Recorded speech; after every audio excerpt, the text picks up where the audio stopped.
Assalamualaikum warahmatullahi wabarakatuh. Kembali lagi dengan podcast perpustakaan Nagari Padang Subsub. Oke, kali ini kita kedatangan bintang tamu yang cantik dan spesial, masya Allah. Hari ini kita kedatangan Kasih Pelayanan. Jadi sebelum mulai dulu memperkenalkan diri dulu kepada Ibu Kasih. Ya, terima kasih Gus. Assalamualaikum warahmatullahi wabarakatuh. Perkenalkan Bapak Ibu, nama saya Wiwi Abdika, biasa dipanggil Wiwi. Saya membidangi pelayanan di kantor Nagari Padang Siboso yang 3 tahun terakhir. Ini di bidang pelayanan didampingi oleh staf kami Ibu Yuni Rafika Rahmi. Oke, sekian. Oke. Berapa lama menjabat dedikasi pelayanan? Kalau di pelayanan, Uni menjabatnya di tahun 2022. Jadi baru. di tahun 2025. Oh, maaf Bos. Salah nih kan? Bisa dikatnya nih. Uni menjabat di Kasih Pelayanan itu mulai di tahun 2023. Artinya di tahun 2025 Uni menjabatnya masuk di tahun ketiga. Oh, tahun ketiga. Kalau jenjang karirnya? Jenjangnya. Uni mulai masuk di pemerintah negari itu di tahun 2013. Yang mana Uni kan tamatan dari Stiper Marosi Junjung. Jadi Uni kuliah di Stiper itu dibiayai oleh negari.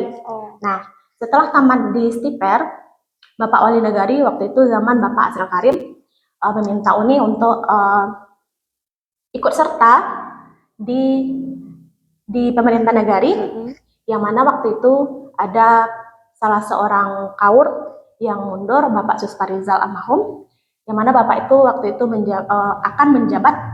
akan mencalonkan diri menjadi anggota DPRD.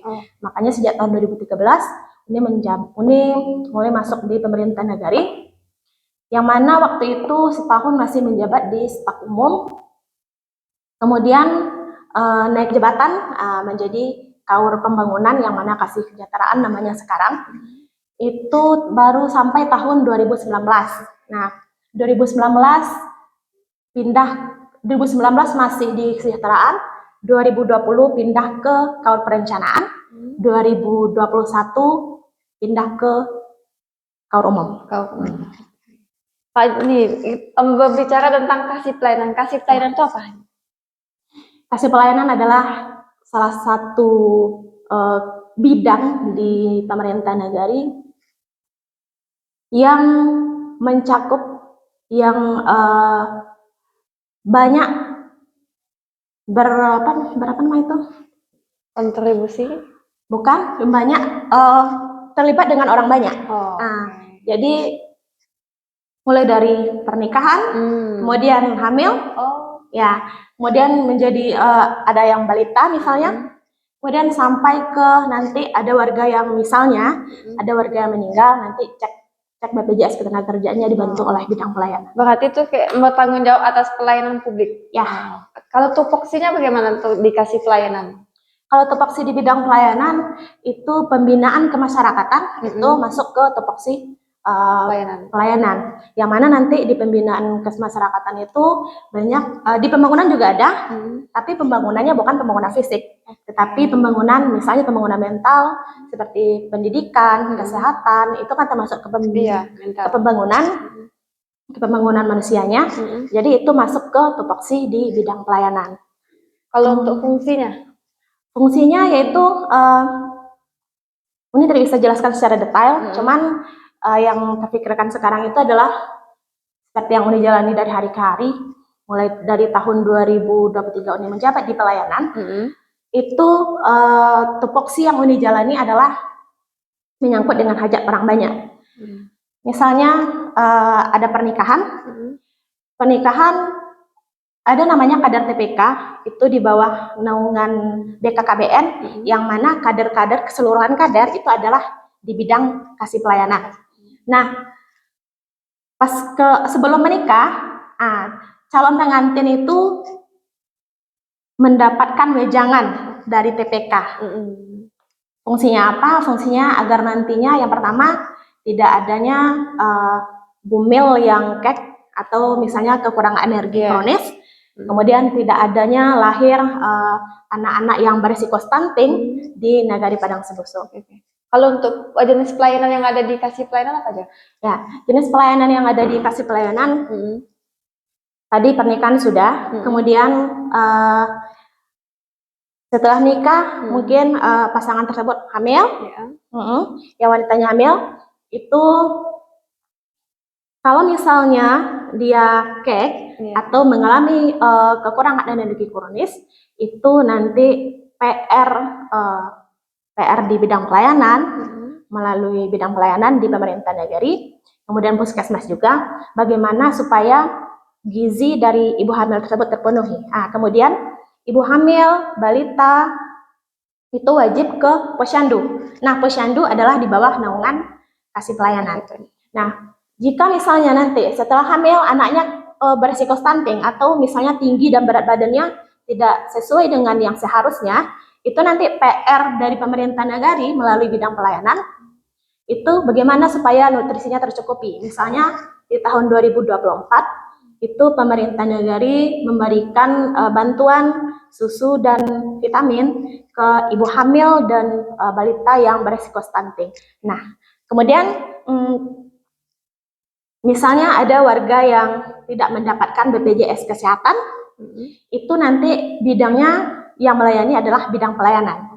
Apakah nanti dimasukkan ke gratis atau bagaimana solusinya, itu adalah di bidang pelayanan sampai nanti ketika ada yang meninggal itu mencek BPJS Ketenagakerjaannya juga adalah di bidang pelayanan. Oke, kalau untuk program kerja ke depannya bagaimana dikasih pelayanan? Program kerja ke depannya yaitu karena hidup ini harus berbenah supaya mendapatkan yang terbaik. Jadi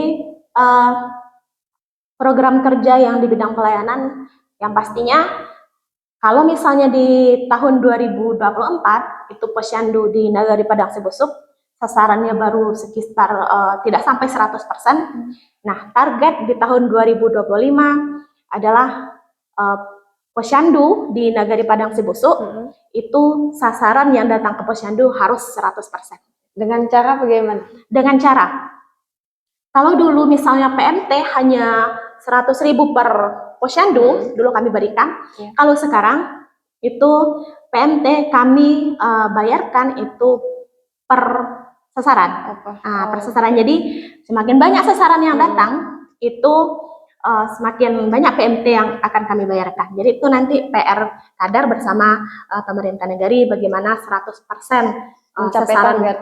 Sasaran posyandu. Kalau selama menjabat di kasih pelayanan, apa saja sih prestasi yang didapat oleh kasih pelayanan?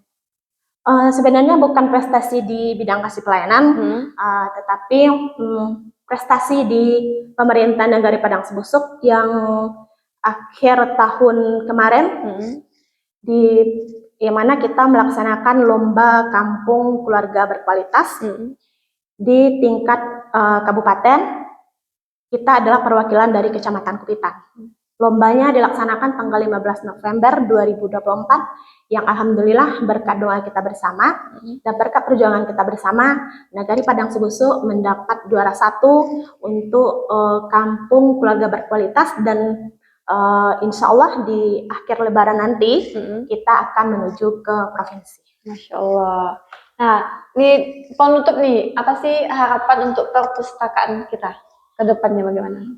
Harapan untuk perpustakaan kita yaitu semoga pustaka kita semakin banyak diminati oleh siswa-siswa, oleh pemuda-pemudi, walaupun dia bukan siswa, bukan pelajar, tapi tidak menutup mereka untuk datang ke pustaka, karena di pustaka adalah pusat kreativitas, yang mana tidak hanya sekedar membaca, tetapi berbagai kreativitas kita laksanakan di pustaka. Kalau untuk kegiatan Nagari untuk kedepannya bagaimana?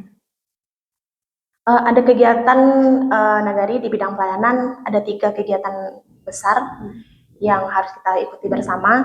Yang pertama, kegiatan dalam waktu dekat, yaitu di bulan Ramadan, itu adalah MTQ keempat di Nagari Padang Sibusuk. Yang tahun belakang sudah 10 cabang lomba, tahun sekarang tetap 10 cabang lomba.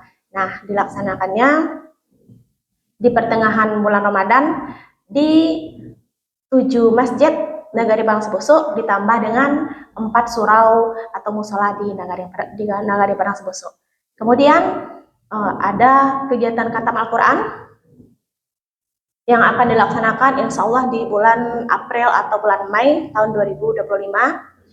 Dan tambahan lagi ada kitanan atau sunat, juga kita laksanakan di kisaran bulan Mei tahun 2025. Jadi Bapak Ibu, kalau misalnya ada usia anak yang seharusnya sudah khatam atau seharusnya sudah dikitan, tetapi belum dikatam atau dikitan, silahkan melapor ke pemerintah nagari, baik itu melalui Kepala Jorong atau langsung ke Nagari Padang Sebusuk untuk kita laksanakan kitanan masalnya. Dan kemudian katam bersama juga akan kita laksanakan. Jadi Bapak Ibu yang ada anak untuk dikatam, silahkan melapor ke guru mengajinya. Kalau untuk biayanya bagaimana? Kalau untuk biayanya itu free, MTQ free, kemudian katam free, ditambah lagi dengan kitanan atau sunat masal juga free. Nah, untuk statement closing, mungkin kepada Ibu kasih pelayanan, kita kasih waktu. Baik Bapak dan Ibu, atas doa kita bersama, pemerintah nagari mendapatkan juara 1 di tingkat kabupaten di akhir tahun kemarin di lomba kampung keluarga berkualitas. Nah, kami mohon doa kita bersama agar Padang Sebusuk bisa mendapatkan juara 1 kembali di tingkat provinsi. Karena kenapa kami sampaikan di sini? Karena kami pernah dengar 40 orang yang mendoakan itu doanya akan dijabah oleh Allah, apalagi yang mendoakan itu adalah 7.000 lebih dari warga Nagari Padang Sebusuk. Bersama membangun nagari, bersama menjaga nagari.